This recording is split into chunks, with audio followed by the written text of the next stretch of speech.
रावण के दरबार में उपस्थित हुए। रावण ने जो हनुमान जी को देखा, यही बोला, बंदर तू कौन है?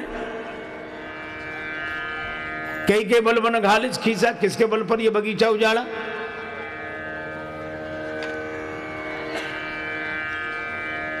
क्या मेरा नाम नहीं सुना? कीदो श्रवण सुनिस नहीं मोही। तू बड़ा निसंग दिखाई देता, देखा हूं अति असंग सट तो ही। बोलते ही गया। हनुमान जी चुप, कोई जवाब ही नहीं दिया। किसी ने हनुमान जी से कहा जवाब क्यों नहीं देते? ये बोलते ही जा रहा। हनुमान जी बोले, अब एक मुख वाला हो तो जवाब दें, 10 मुख वाले का क्या जवाब देना? जो 10 तरह की बातें करे बोलने दें उसे। ये बोलता है, काम हम करते हैं। हनुमान जी चुप भी रहे। मुझे कोई सज्जन ने व्यंग सुना रहे थे। बादशाह अकबर ने बीरबल से कहा कि बीरबल, हम तुम्हारे पिताजी से मिलना चाहते हैं। बीरबल बोले, हुजूर हम ही काफ़ी, उन्हें काहे को परेशान करते हो? कहा नहीं नहीं, मैं मिलना चाहता हूँ। बीरबल ने कहा ठीक है। पिताजी से कहा कि बादशाह आपसे मिलना चाहते हैं। बीरबल के पिता बड़े घबराए। इतने बड़े बादशाह के सामने मैं कैसे जाऊंगा? मुझे डर लगता है, और कुछ बोलूँगा कुछ निकलेगा, गलती हो गई तो और मुसीबत। मैंने बीरबल बोले चलो चलो, आप बोलना ही मत। का तब तो और नाराज होगा कि हम सब संभाल लेंगे, आप चलो। बीरबल के पिता पहुँचे। बादशाह ने पूछा कहिए खैरियत है? वो तो घर से ही पढ़ के आए थे। कोई जवाब नहीं। क्या तबीयत खराब है? कोई जवाब नहीं। किसी से झगड़ा हो गया है? क्या बात है? कोई जवाब नहीं।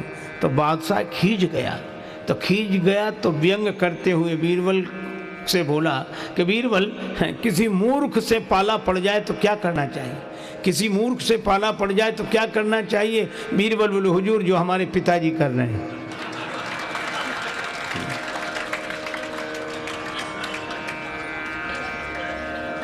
अरे कोई समझे तो समझा दो, ना समझ रहा हो तो खुद ही चुप हो जाओ। श्री कबीरदास जी कहते हैं, ज्ञानी का मैं गुरु हूं, अज्ञानी का चेला। कोई ज्ञानी मिले तो मैं उसका गुरु होकर उसे समझा देता हूं, अज्ञानी मिले तो हम ही चेला बन जाते कि तुम ही ठीक कह रहे हो, काहे को झंझट में।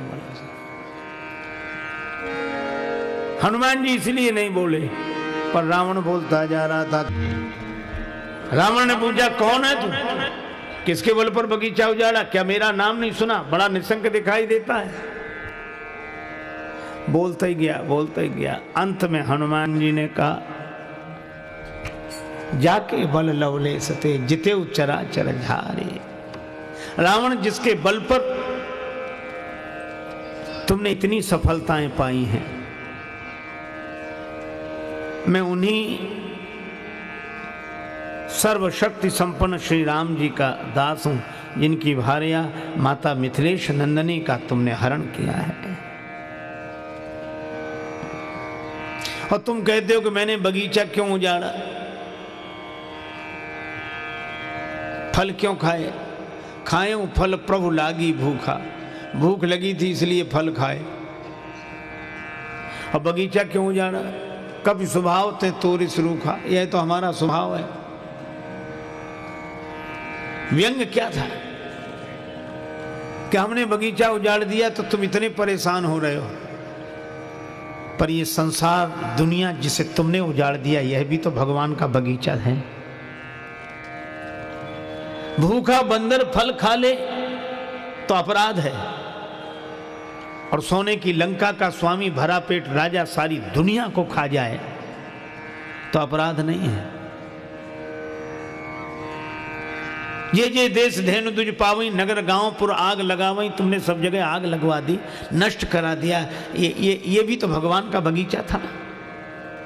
बंदर का स्वभाव, उसने बगीचा उजाड़ दिया। इसमें व्यंग यह था कि 4 वेद 6 शास्त्र का पंडित, विप्र कुल में जन्म लेने वाला इतना बड़ा विद्वान शंकर भगवान का शिष्य अगर अपना स्वभाव नहीं बदल सकता तो क्या एक बंदर से आशा करेगा कि वो अपना स्वभाव बदल दे? एक संत कहा करते थे, ये सच है कि आदत को बदलना आसान नहीं है। ये सच है कि आदत को बदलना आसान नहीं है, लेकिन यह भी बात याद रखनी चाहिए। यह सच है कि आदत को बदलना आसान नहीं है, मगर जो आदत नहीं बदल सकता वो काबिल इंसान नहीं है। न रहो न निराश करो मन को, कुछ काम करो, कुछ काम करो, जग में रहकर कुछ नाम करो। यह जन्म हुआ किस अर्थ अहो, समझो जिससे यह व्यर्थ न हो। कुछ तो उपयुक्त करो तन को, न रहो न निराश करो मन को। इसलिए भाई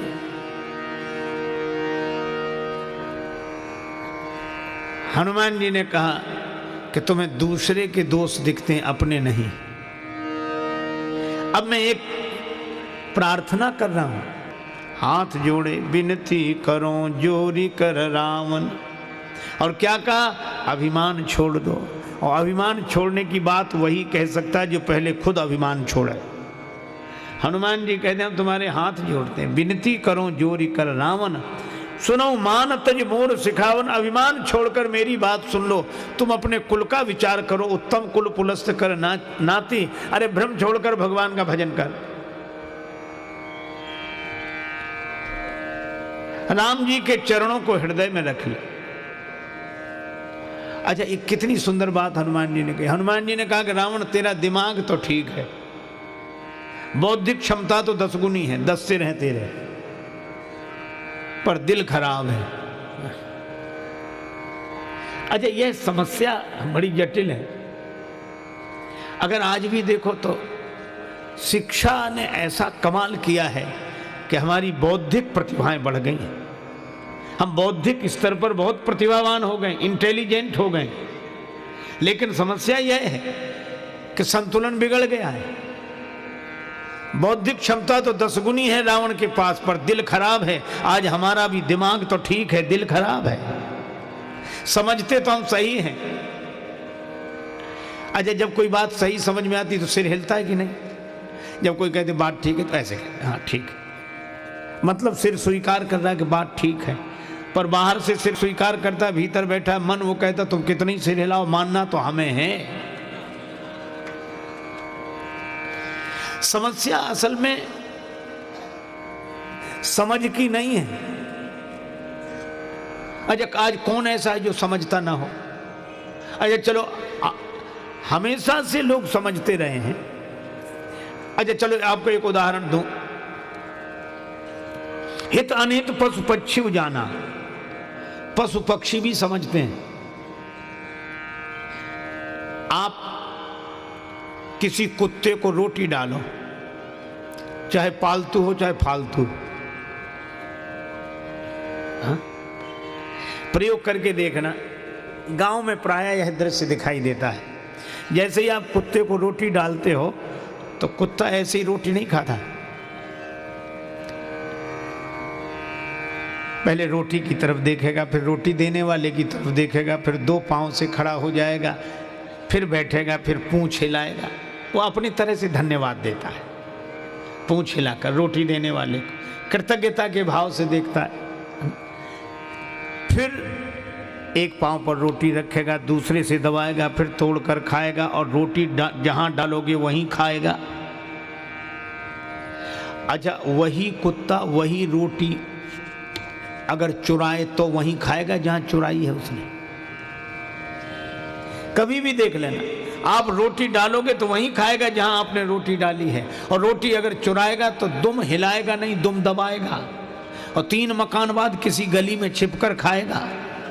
क्योंकि कुत्ता भी जानता है कि ये ईमानदारी की रोटी है और ये बेईमानी की रोटी है। कुत्ता भी जानता है कि ये सही है, ये गलत है। कुत्ता भी सही गलत जानता है। क्या हम सही गलत नहीं जानते? और अगर नहीं जानते तो समझाते क्यों हैं एक दूसरे को? समझते तो हम सही हैं। और सबसे बड़ी विडंबना यह है कि समझ हमारी जितनी सही होती चली जा रही है, जिंदगी उतनी ही गलत होती चली जा रही है। इसीलिए हमारे यहां 2 शब्द हैं।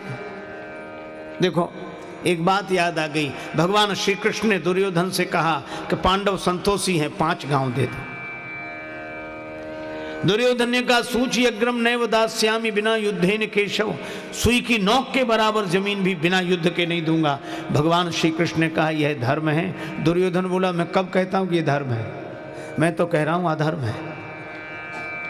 तो जानकर अधर्म क्यों कर रहे हो? का विडंबना यही है, जानामि धर्मम नचमे प्रवृत्ति और जानामि अधर्मम नचमे निवृत्ति।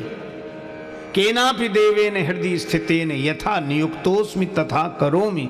मैं जानता हूं कि धर्म क्या है पर उसमें मेरी प्रवृत्ति नहीं है, और मैं जानता हूं कि अधर्म क्या है उससे मेरी निवृत्ति नहीं है। कोई ऐसी जबरदस्त ताकत मन में बैठी हुई है, जैसा नियोजित करती है मैं वैसा करने के लिए विवश हो जाता हूं। अच्छा, दुर्योधन ने जो बात कही है वो हम सबके लिए प्रेरणादायी है। कौन नहीं जानता कि ये काम गलत है, फिर करता क्यों है? विवश है, किससे विवश है? दुर्योधन को भगवान श्री कृष्ण ने उत्तर नहीं दिया, अर्जुन को उत्तर दिया गीता में, और यही कहा कि प्रत्येक प्राणी अपनी प्रकृति से परवश होकर कर्म करता, विवश है। प्रकृति माने स्वभाव, हम अपने स्वभाव से मजबूर हैं। समझ तो ठीक है, समझाने वाले भी ठीक हैं, समझने वाले भी ठीक हैं, समस्या स्वभाव की है। तो ये स्वभाव बदले कैसे? अपने यहाँ दो शब्द हैं, एक है शिक्षा और एक है दीक्षा। एक है शिक्षा और एक है दीक्षा। शिक्षा चेतन मन पर काम करती है और दीक्षा अवचेतन मन पर काम करती है। शिक्षा बुद्धि को सुधारती है, लेकिन जो दीक्षा है वह मन को बदलती है, स्वभाव को बदलती है। हम लोग शिक्षा सीख गए, दीक्षा का हमें पता नहीं। अच्छा, ऐसे भी कई संत हुए जिन्हें जो शिक्षित नहीं थे पर उनके जीवन में दीक्षा थी, इसलिए वे बोलकर तो नहीं बता पाते थे लेकिन जिंदगी सही जीते थे। और ऐसे भी हम लोग हैं जो बोलकर तो सही बताते हैं पर दीक्षा के अभाव में जिंदगी सही जी नहीं पाते हैं। स्वभाव जब बदलेगा कबीरा यह मन मलिन है, धोए न छूटे रंग, कै छूटे हरि नाम सो कै संतन के संग। स्वभाव जब बदलेगा तब केवल एक उपाय है। अच्छा, एक बात आप सोचो, एक सज्जन हमसे कह रहे थे कि रावण के सचमुच 10 सिर थे क्या? रावण के 10 सिर थे? हमने कहा हमको तो आज तक मिला नहीं है और भगवान न करे कि कभी मिले, लेकिन ग्रंथों में यही लिखा कि उसके 10 सिर थे। अगर उसके 10 सिर हों तो तुम्हें क्या परेशानी?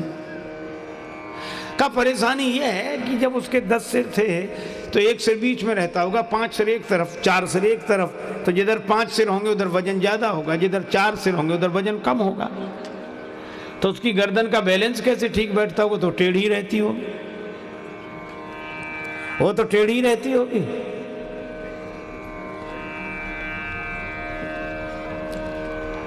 अच्छा चलो, गर्दन को जैसे तैसे वो टेढ़ी रखकर गुजर कर ले, लेकिन रात को जब सोता होगा तो करवट कैसे बदलता होगा?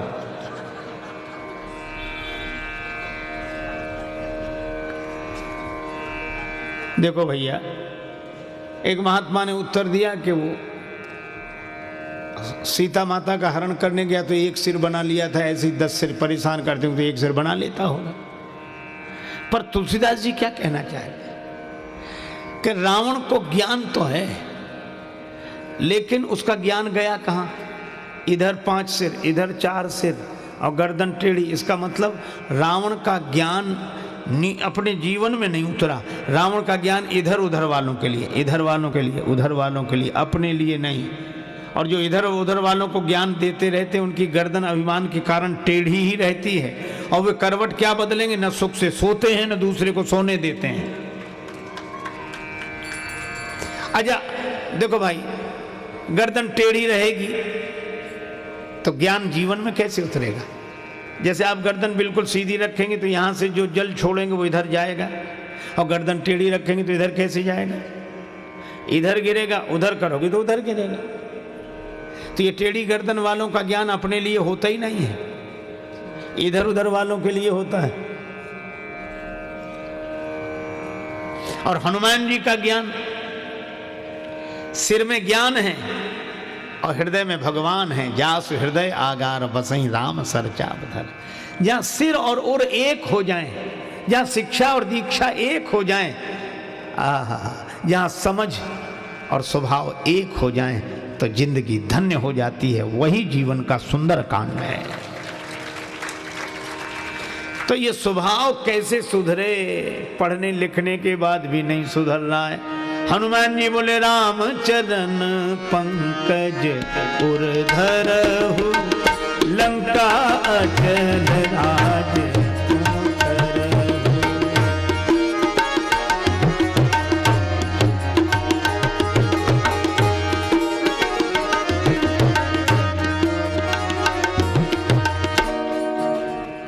राम जी के चरणों को हृदय में रख लो, दिल ठीक हो जाएगा, दिमाग तो ठीक है ही।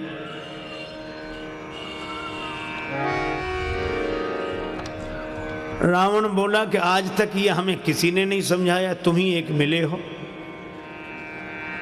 सब हमारी प्रशंसा करते रहे, अगर ये कमी थी तो दूसरों ने क्यों नहीं बताई किसी ने? हनुमान जी बोले रावण दो तरह के फोटोग्राफर होते हैं, एक कैमरे वाले, है ना, हम लोग देख ही रहे फोटो, एक फोटो कैमरा खींचता है। अच्छा, कैमरे को आपके भीतर से कोई मतलब नहीं कि आप दुखी हैं कि हैरान हैं कि परेशान हैं, आपका मन खुश है कि, कैमरे को इससे कोई मतलब नहीं। तो बाहर आप जैसे हैं वैसे ही दिखा देगा, बिल्कुल आप देखो। इसलिए कैमरा जिसकी तरफ मुड़ता है वही आदमी थोड़ा संभलने लगता है, ऐसे ऐसे होने लगा। और इस तरह होता है कि बगल वाले को पता भी ना लगे, वो सोचता है कि फोटो ना बिगड़ जाए, भले ही वो देखने को ना मिले पर बिगड़े तो नहीं। अच्छा, आसान भी है, बाहर से ही तो थोड़ा ठीक करना अपने को, भीतर जो बना रहे कोई दिक्कत नहीं। कैमरे को आपके भीतर की दुनिया से कोई लेना देना नहीं। इसीलिए आप देखो, जब विवाह शादी होती है, माता पिता अपनी बेटी को विदा कर रहे होते हैं, उनके हृदय का टुकड़ा विदा हो रहा है, बेचारों के आंखों में आंसू होते हैं, रोते हैं। उसी समय हमारे ये फोटो खींचने वाले भाई लोग कैमरा लगाते हैं और फिर कहते जरा इधर, और इतना ही नहीं कहते थोड़ा प्लीज थोड़ा मुस्कुराइए। वो बेचारे कहते कि तुम मुस्कुराने की कह रहे हो, बेटी विदा हो रही है, हमारा हृदय दुख से भरा है और तुम मुस्कुराने के लिए कहते हो। तो ये क्या कहते, हृदय को भरा नहीं तो दुख से, इसमें नहीं आएगा वो फोटो, आप तो ऊपर से मुस्कुराओ। तो कैमरे को आपके भीतर की स्थिति से कोई लेना देना नहीं, लेकिन एक दूसरे तरह का भी फोटो होता है। क्या गड़बड़ी हो, डॉक्टर को दिखाने गए कि हाँ छाती में दर्द है, ऐसे डॉक्टर बोला थोड़ा गड़बड़ी लगती है, एक काम करो एक्सरे कराओ। तो एक्सरे भी फोटो खींचता है, लेकिन एक्सरे को आपकी बाहरी दुनिया से कोई मतलब नहीं कि आप कैसा कपड़ा पहने हो, कैसे हो, गोरे हो, काले हो, लंबे हो, इससे कोई, वो तो भीतर जहां खराबी उसका फोटो दिखाता है। तो हनुमान जी ने कहा रावण, अभी तक तुम्हें जितने तुम्हारी प्रशंसा करने वाले मिले वो कैमरे के फोटोग्राफर हैं, वे तुम्हारी बाहरी शान और शौकत देखकर प्रशंसा करते रहे, और लेकिन मैं वैद्य हूँ, सदगुरु वैद्य, और जय जय जय हनुमान गोसाई, कृपा करो गुरुदेव की नाई। और शंकर जी के अवतार तो हैं ही, और शंकर जी रावण के गुरु और गुरु वैद्य। हनुमान जी ने कहा मैं डॉक्टर की हैसियत से कह रहा हूँ कि कैमरे के फोटो तुम अपने भवन में सजा के रखो, प्रशंसा करने वालों ने जो जो तुम्हें चित्र दिखाए हों, लेकिन तुम्हारे भीतर गड़बड़ी है। तो मैं वैद्य की हैसियत से कहता हूँ कि अंदर की रिपोर्ट बता रही है कि भीतर गड़बड़ी है। औषधि खाओ, कौन सी? राम चरण पंकज उर्धरहु, राम जी के चरणों को हृदय में रखो तो दिल भी ठीक हो जाएगा, दिमाग तो ठीक है ही। अच्छा, दिल दिमाग दोनों ठीक हो जाएं तो जिंदगी में तुम राजा हो गए, लंका अचल राज तुम करहो। कितनी बढ़िया बात कही। यद्यपि कही कपि अति हित बानी, बिहसा जगत विदित अभिमानी। हनुमान जी ने इतनी बढ़िया बात कही, हंसा। अब बंदर हमें समझाएंगे, हमको समझा रहे, हमको। कई लोग पता नहीं अपने हमको क्या समझते हैं।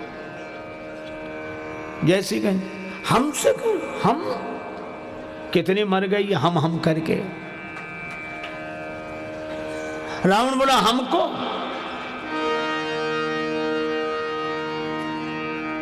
हमें समझाने का फल जानते हो?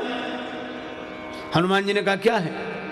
रावण बोला मृत्यु निकट आई खल तो ही लागे सी अधम सिखावन मोही। मुझे नहीं जानता, मृत्यु तेरे पास खड़ी है, मुझे समझाना है। काल की अधिष्ठात्री शक्ति मृत्यु को रावण ने हनुमान जी के बगल में खड़ा कर दिया। हनुमान जी डरे नहीं, मौत बगल में खड़ी।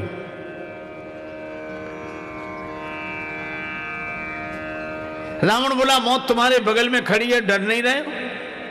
हनुमान जी ने कहा कि हाँ रावण, मौत मेरे बगल में खड़ी जरूर है, लेकिन मैं इसलिए नहीं डर रहा हूं। क्यों? का मौत हमारे बगल में खड़ी जरूर है, लेकिन देख तुम्हें रही है।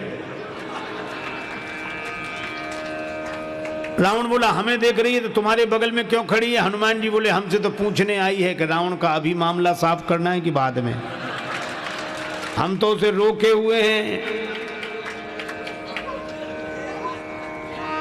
अब तो रावण को कितना बुरा लगा, अनुमान लगा, ये ऐसे क्रोध में बोला बंदर को मार डालो। सुनत निशाचर मारन धाये, सुनत निशाचर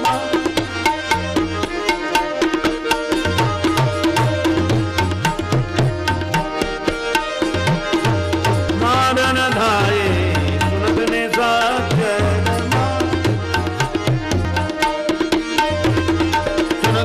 जनमानन, सुनत निशा जनमानन, सुनत निशा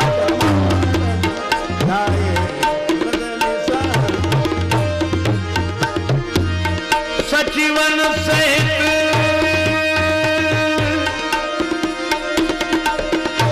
विभीषण आए,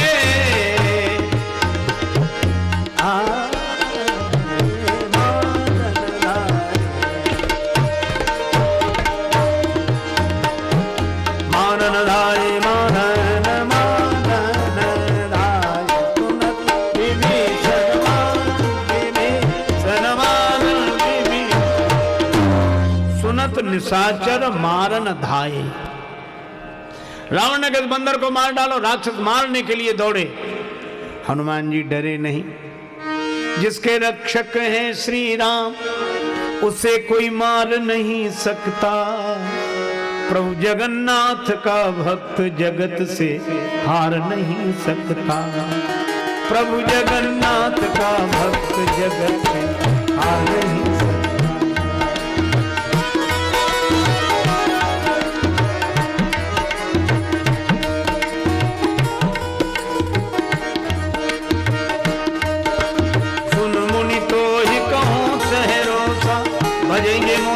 सकल भरोसा करूं सदा तिनके रखवारी। जिमि बालक राखई महतारी। प्रभु जगन्नाथ का भक्त जगत से हार नहीं सकता।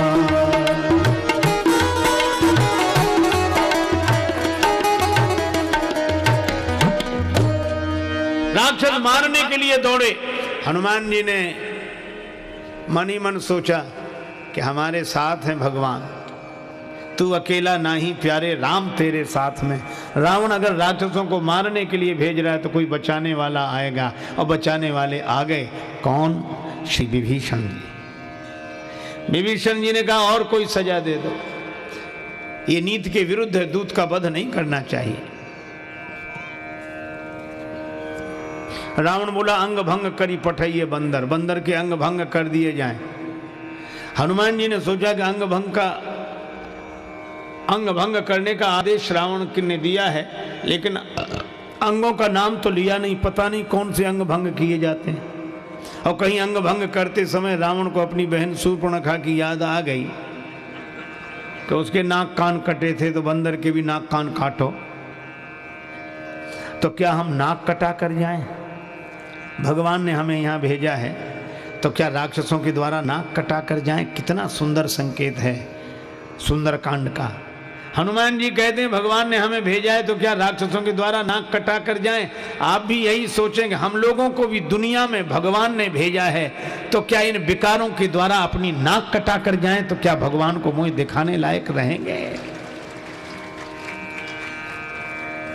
तो हनुमान जी तो बड़े कौतुकी हैं। रावण बोला बंदर के अंग भंग कर दिए जाएं, तो हनुमान जी ने उसी समय अपनी पूंछ पकड़ी, दोनों हाथ से पूंछ पकड़कर सिर से लगाते हैं, आंखों से देखते हैं, फिर मुंह से चूमते हैं, फिर 2 4 10 बार पूंछ को ऐसे किया। रावण बोला समझ गया समझ गया, कपि के ममता पूंछ पर, बंदर की ममता पूंछ पर है, सभी कहो समझाए। हनुमान जी ने सोचा ऐसा ना हो रावण ये कह दे कि तलवार मंगाए के पूंछ दे कटवाए, कह सकता है तलवार मंगाओ पूंछ काट दी जाए। हनुमान जी ने सरस्वती माता से कहा इसकी बुद्धि बदल दो। माई भगवती शारदा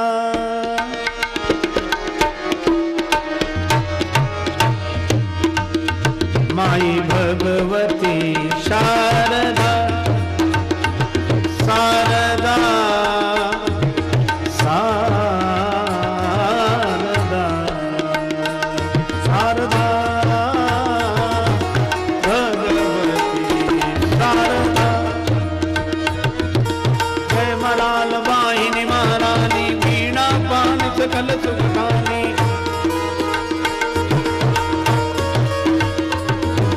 जय मलाल वाहिनी महारानी वीणा पान सकल गुणगानी हरि भक्ति विमल वरदा माई भगवती शारदा माई भगवती शारदा।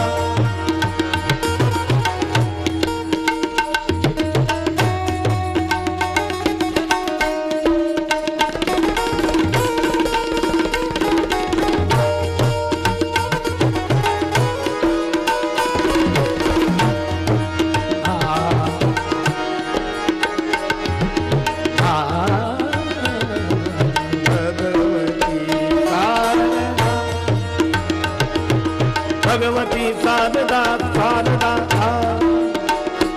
शारदा शारदा शारदा।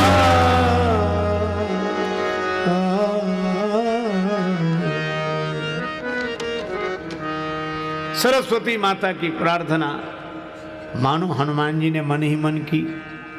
रावण बोला तेल में कपड़े डुबो, बंदर की पूंछ में लपेट कर आग लगा दो।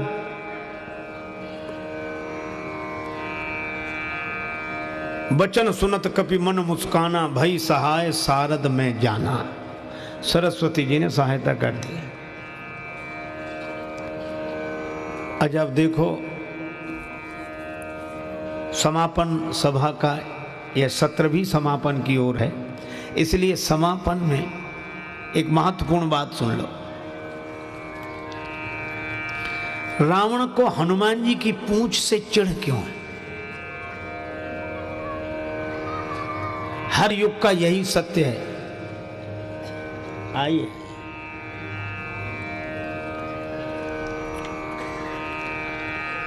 हर युग का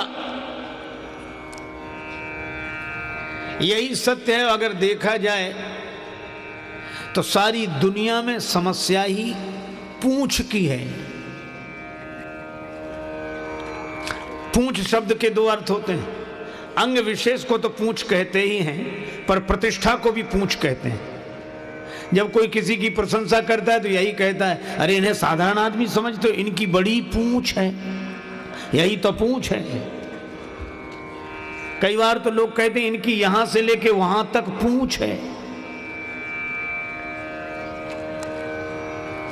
अच्छा, आज घर घर में झगड़ा क्यों, अशांति क्यों, कलह क्लेश क्यों? आप देखना बेचारे बूढ़े वृद्ध घर के बाहर उदास बैठे मिलते हैं। उनसे पूछो क्या बात? कुछ नहीं। नहीं कुछ हो तो बताओ। नहीं। फिर भी इस घर में हमारी कोई पूंछ नहीं रही। बोलो है समस्या?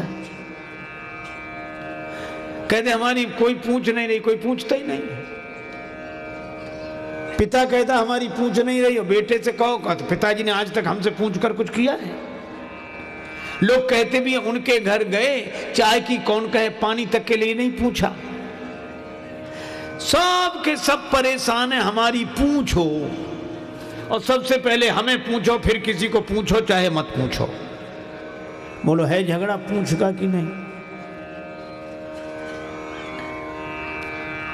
सब पूछ के पीछे पड़े हैं, और हनुमान जी के पीछे पूछ पड़ी है। अच्छा, पूछ पीछे तो हनुमान जी को दिखती नहीं। जो अपनी पूछ की ओर नहीं देखता, भगवान की ओर देखता है, पूछ उसके पीछे पड़ जाती है। अच्छा, रावण को हनुमान जी की पूछ से चिढ़ क्यों है? रावण है दुर्जन, हनुमान जी हैं सज्जन।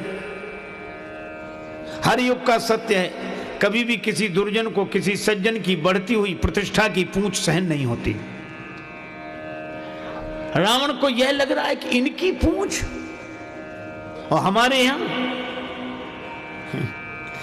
लंका मेरी, मैं लंका का राजा, और हमारे यहां इनकी पूछ। यही तो समस्या है, जिसका रोना उसका यही तो रोना, हमारे यहां इनकी पूछ।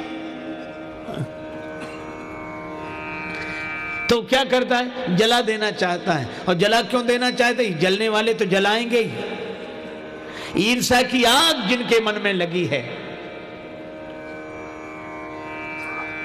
वे तो जलाएंगे। हनुमान जी की पूंछ को, प्रतिष्ठा को ईर्ष्या की आग में जला देना चाहता है रावण। यही हर युग का सत्य है। हर एक दुर्जन, हर एक सज्जन की प्रतिष्ठा की पूंछ को ईर्ष्या की आग में जला देना चाहता है। अच्छा, इसमें सहयोग भी किया। आप ऐसा ना समझो कि सज्जन लोग ही सहयोग करते हैं, रुपया पैसा सामग्री देकर सज्जन ही सहयोग नहीं करते, दुर्जन भी इकट्ठा करते हैं। अगर किसी का जीवन बनाना हो, जीवन निर्माण करना हो तो सज्जन सहयोग देते हैं, और किसी का जीवन नष्ट करना हो तो दुर्जन सहयोग देते हैं। किसी तरह इसके बंदर की पूंछ जल जाए, चाहे जितना कपड़ा ले जाओ, घी ले जाओ, तेल ले जाओ, पूरे लंका के राक्षसों ने अपनी ओर दम से दिया। और रावण कहता तेल में कपड़ा डुबो, लंका नगर निवासी कहते हमारे यहाँ घी की कोई कमी है क्या? रहा न नगर बस न घृत, जब घी खत्म हुआ तब तेल। हनुमान जी के पास राक्षसों ने कहा कि घी तो खत्म है। हनुमान जी बोले तेल बचा है, जैसी जिसकी श्रद्धा ले आओ, हमें सब स्वीकार है। रावण डांट रहा था मूर्ख को, घी के लिए कहा किसने था? राक्षस बोले हमने समझा बंदर की पूंछ में थोड़ा बहुत ही लगेगा, वो तो बढ़ती ही जा रही। और कितना बढ़िया संकेत है, बाड़ी पूंछ की न कभी खेला। जब जब कोई दुर्जन किसी भक्त सज्जन की प्रतिष्ठा की पूंछ को ईर्ष्या की आग में जला देना चाहता है, तब तब भक्त की पूंछ और बढ़ती है। यही सुंदरकांड का संकेत है। आग लगनी बाकी थी। हनुमान जी ने सोचा कि हमारी पूंछ जलाने के लिए घर घर से चंदा हुआ है, किसी ने घी, किसी ने तेल, किसी ने कपड़ा दिया है। तो अब जहाँ जितना जिसका सहयोग है ना, प्रसाद भी तो वहाँ उसको देना पड़ेगा कि नहीं? लोग कहते इन्होंने हमारा सहयोग किया, इनको प्रसाद। हनुमान जी बोले हमारी पूंछ जलाने में इतने लोगों ने सहयोग किया है तो कुछ प्रसाद। तो एक बार घूम कर देख लें तो ठीक। तब तक रावण बोला बंदर को नगर में घुमाओ। हनुमान जी नगर घूमने गए, देख लिया हर एक के घर से कुछ ना कुछ आया है, सबको प्रसाद देना है। एक विभीषण जी के घर से कुछ नहीं आया, उन्हें कुछ प्रसाद नहीं देना। आग लगाई गई पूंछ में तो हनुमान जी को पता ही नहीं लगा। पता कब लग गया? जब पावक जरत दीख। अच्छा, अग्नि लग जाए तो देखने से पता लगेगा कि लग गई कि नहीं? अग्नि तो खुद बता देगी, पर हनुमान जी ने जब देखा तब पता लगा। पावक जरत देख हनुमंता, बस बड़ा बढ़िया काम किया। क्या? बिल्कुल छोटे बन गए। भय परम लघु रूप तुरंता। और कितनी अद्भुत बात है, किसी की प्रतिष्ठा की पूंछ में कोई ईर्ष्यालु आग लगावे और उस आग के प्रभाव से बचना है तो आप अपने को छोटा समझ लो, तो उस आग की जलन आपको व्यापेगी नहीं। छोटे बन जाओ, यही सुंदर काम है। भयउ परम लघु रूप तुरंत छोटे बनते ही जिस बंधन में बंधे थे उससे निकल गए। निबुक चढ़े कप कनक अटारी, फिर बड़ा विशाल रूप हुआ। और कितनी बढ़िया बात, जो क्षुद्र अहम से ऊपर उठ जाते हैं उनके बड़े होने में परमात्मा का बल विक्रम दिखाई देता है। कपि बढ़े लाग आकाश बाल दी विशाल विकराल ज्वाल जाल मानो लंक लील वेकों काल रसना पसारी है। नगर तो जलकर राख हो गया। हनुमान जी ने क्या किया, पूंछ बुझाई होई श्रम धरी लघु रूप बहोरी जनक सुता के आगे ठाड़ भये कर जो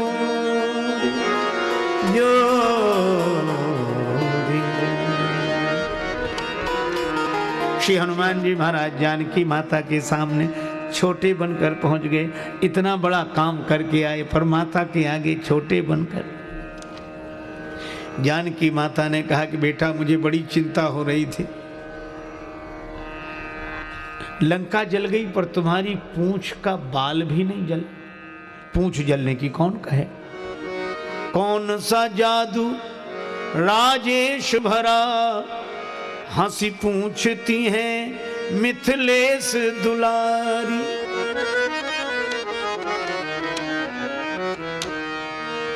जानकी माता ने कहा लंका जलाने के बाद भी तुम्हारी पूंछ नहीं जली। बोले कपि ही राघव आगे हैं। हृदय में राम जी बैठे हैं और शारीरिक संरचना में हृदय आगे है और हृदय में बैठे हैं राम जी। बोले कपि ही राघव आगे है, पीछे है पूंछ रहस्य है भारी।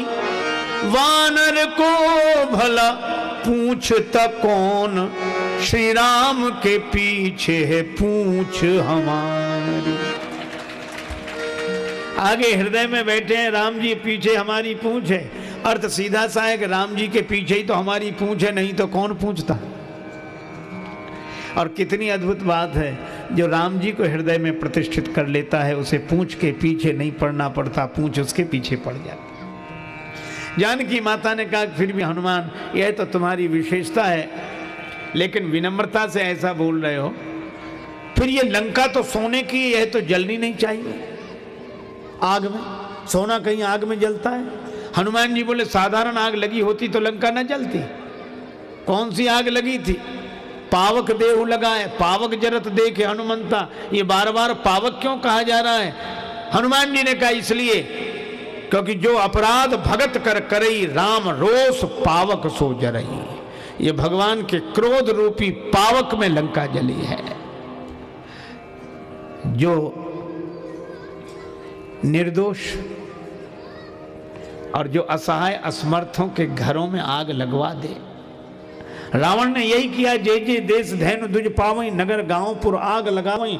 जो ऐसा अत्याचार करता है उसका अपना घर भी सोने का भी क्यों ना हो तो भी बिना जले रह नहीं सकता।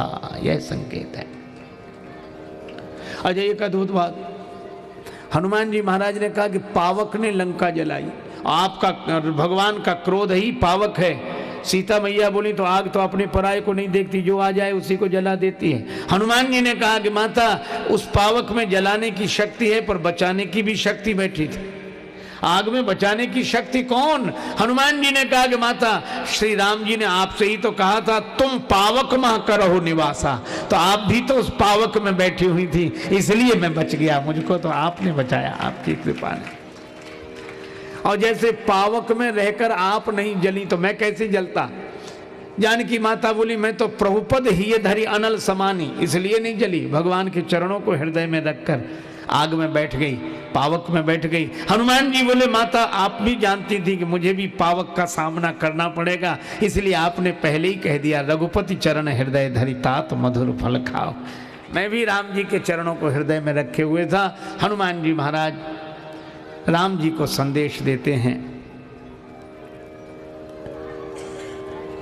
और यही कहते हैं नाथ न कछु मोरी प्रहुताई, ये मेरी प्रहुता नहीं है, यह तो आपकी कृपा है। भगवान अत्यंत आनंदित होते हैं। पूरे सुंदरकांड के बाद आगे के प्रसंग भी देखें तो सब जगह हनुमान जी महाराज दिखाई देते हैं। चाहे विभीषण जी की शरणागति हो, चाहे सुखेन वैद्य और संजीवनी बूटी लाकर लक्ष्मण जी को जीवन दान देने की हो, सब जगह। और जब रावण आदि राक्षसों पर भगवान ने विजय प्राप्त कर ली तो जानकी माता को संदेश देने हनुमान जी गए। रघुपति दूत जानकी चीन्हा और यही कहा, सुन सुत सद्गुण सकल तब हृदय बसहु हनुमंत। श्री हनुमान जी महाराज के हृदय में समस्त सद्गुण निवास करते हैं। जानकी माता ने ऐसा कहा और भगवान श्री सीताराम जी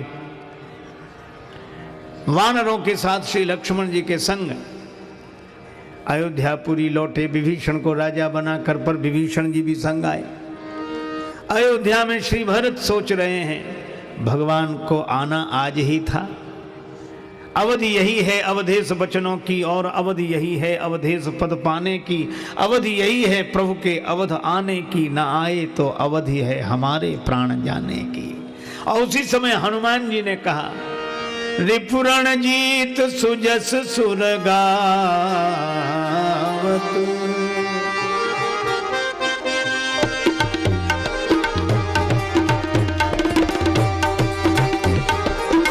रिपुरण जीत सुजस सुरगावत,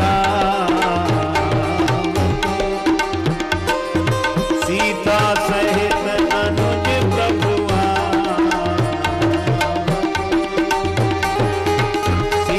सहित अनुज प्रभुआ। भरत जी ने यह संदेश सुना, हनुमान जी सुना रहे। को तुम तात कहाँ ते आए, मोहि परम प्रिय वचन सुना।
विप्र रूप में जब ये संदेश सुनाते हुए सुना, आप कौन हैं ऐसे परम प्रिय वचन सुनाने वाले? मैं पवन पुत्र हनुमान राम जी का सेवक। भरत जी ने हृदय से लगा दिया।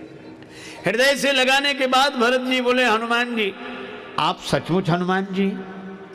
हनुमान जी बोले, और सचमुच के हनुमान जी कैसे होते? हम ही हैं। नहीं, मेरे नेत्र कहते हैं कि आप हनुमान जी हैं, लेकिन जब आपको हृदय से लगाता हूं तो मुझे यह नहीं लगता कि मैं हनुमान जी से मिल रहा हूं। नेत्र कहते हैं हनुमान जी हो, और हृदय कहता है क्या? कपितव दरस सकल दुख बीते, मिले आज मोह राम प्रीते। ऐसा लगता है जैसे राम जी मिल गए हों। और क्यों ना लगे, जास हृदय आगार बसही राम सर चाप धर। राम जी ने भी सोचा भरत जी से मिलने की व्याकुलता बहुत है, तो विमान में बैठकर बाद में चलेंगे, पहले हनुमान में बैठकर चले चले। और इसीलिए हनुमान जी को देखकर ऐसा मिलने के बाद ऐसे लगता है जैसे राम जी मिल गए हों। ऐसे श्री हनुमान जी महाराज, जिनके ऋणी भरत जी भी, जिनके ऋणी लक्ष्मण जी भी, जिनकी ऋणी जानकी माता भी, जिनके ऋणी राम जी भी, और जिनके ऋणी सब अवधवासी, सारा संसार हनुमान जी का ऋणी है। क्योंकि हनुमान जी के बिना राम जी से कौन मिले? राम दुआरे तुम रखवारे, होत न आज्ञा बिन पैसारे। और जिनका सारा संसार ऋणी हो, जब भगवान ही ऋणी हो तो बचा कौन? विश्वरूप रघुवंश मणि, तो सब हनुमान जी के ऋणी हैं। और जिनके सब ऋणी हों, हनुमान सम नहीं बड़ भागी।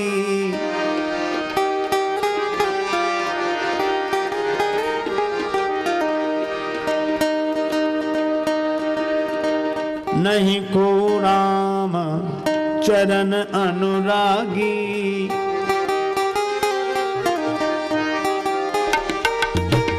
गिरिजा जासु प्रीत सेवका, गिरिजा जासु प्रीति सेवकाई। बार बार प्रभु निज मुख गाई। हनुमान समनय नहीं समनय, नहीं समनय। भगवान श्री सीताराम जी सिंहासनासीन हुए। श्री भरत जी, लक्ष्मण जी, शत्रुघ्न जी अपने अपने ढंग से सेवा में लगे हुए हैं और श्री हनुमान जी चरणों में बैठे हैं। सोहे कनक सिंहासन सीताराम निहार सजनी। सोहे कनक सिंहासन सीताराम निहार सजनी। जिनके चरण कमल में बैठे पवन कुमार सजनी। जिनके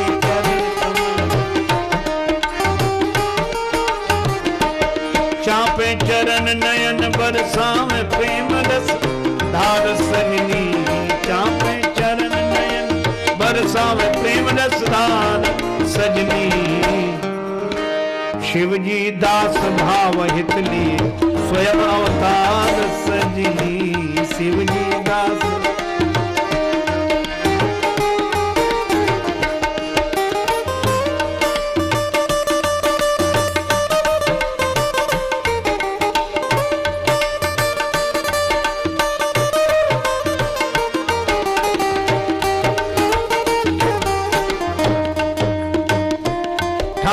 छत्र लिए कर भरत भक्ति भंडार सजनी।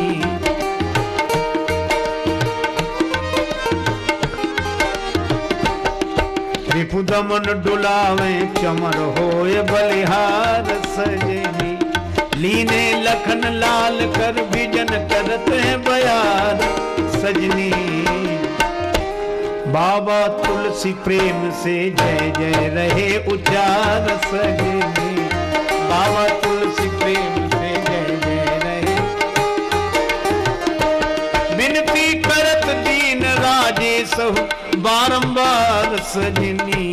विनती करत दीन राजेश बारंबार सजनी।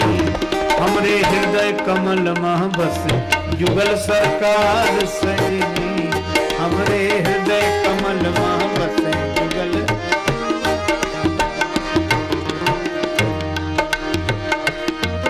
राम राजा हमारे हम इनकी प्रजा। राम राजा हमारे हम इनकी प्रजा। राम महारानी श्री जनक नंदनी। महारानी श्री जनक जिनकी कृपा में मजा ही मजा। राम राजा हमारे इनकी प्रजा। राम राजा हमारे हम इनकी प्रजा।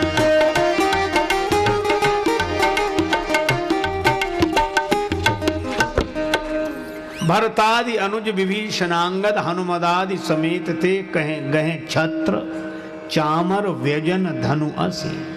मानस के अनुसार भरत जी छत्र लिए खड़े हैं और लक्ष्मण जी चंवर और शत्रुघ्न जी व्यजन विजन बयार कर रहे हैं। ये मानस में भरतादि अनुज विभीषणांगद हनुमदादि समेत गए छत्र चामर व्यजन। ये तीनों भैया छत्र चामर और व्यजन। भरत जी लिए छत्र, लक्ष्मण जी चंवर और शत्रुघ्न जी विजन। अच्छा, अब एक बात है, क्या कौन है बड़भागी जो छत्र लिए खड़े हैं? वे किसी ने कहा कि धन्य है भरत भैया जो राम जी के सिर पर छत्र लिए खड़े, सिर का छत्र हाथ में लिए खड़े हैं, श्री भरत जी धन्य हैं। किसी ने कहा नहीं, धन्य है लक्ष्मण जी जो चंवर डुला रहे हैं। कोई बोला कि नहीं नहीं, धन्य है शत्रुघ्न जी जो विजन से बयार कर रहे हैं। लेकिन तीनों से पूछा कौन बड़भागी, भरत जी, लक्ष्मण जी कि शत्रुघ्न जी? तीनों बोले कि हमको तो व्यजन और चंवर और छत्र मिला है, पर हनुमान जी तो भगवान के दोनों चरण हाथ में पकड़े हुए हैं। इसलिए हनुमान सम नहीं बड़ भागी, नहीं को राम चरण अनुरागी। गिरिजा जास प्रीति शिवकाई, बार बार प्रभु निज मुख गाई। सत्संग परिवार द्वारा आयोजित श्री हनुमंत कथा के इन दिनों में हम लोगों ने श्री हनुमत चरित्र चिंतन भगवान श्री सीताराम जी की अहेतु की कृपा से किया। इस सभा में ज्ञानी जन, गुणी जन, भक्त जन, श्रद्धालु जन सभी उपस्थित हुए। सबका अभिनंदन वंदन। आप सबका कल्याण हो, भगवान की कृपा से सबका मंगल हो। जा सुनाम भव भेषज हरन घोर त्रयशूल, सो कृपालु मोहितो ही पर सदा रहै अनुकूल। इसी मंगलमयी भावना के साथ आप सबको बहुत बहुत साधुवाद देते हुए श्री राम दरबार का जो दृश्य श्री अवध में हम लोग देख रहे हैं, बस यही हमारी मन की अयोध्या में दरबार रहे और श्री सीताराम जी के चरणों में हनुमान जी महाराज और हनुमान जी के चरणों में हम लोग, ताकि हनुमान जी के माध्यम से हम भी भगवान श्री सीताराम जी के चरण भक्ति का प्रसाद प्राप्त कर सकें। यही भावना व्यक्त करते हुए अपनी शब्द सुमनांजलि भगवान श्री सीताराम जी के चरणों में अर्पित। आप सबका मंगल हो, यही प्रभु के चरणों में प्रार्थना। सर्वे भवन्तु सुखिनः, सर्वे सन्तु निरामयः, सर्वे भद्राणि पश्यन्तु, मा कश्चित् दुःखभाग् भवेत्। ओम शांति शांति शांति।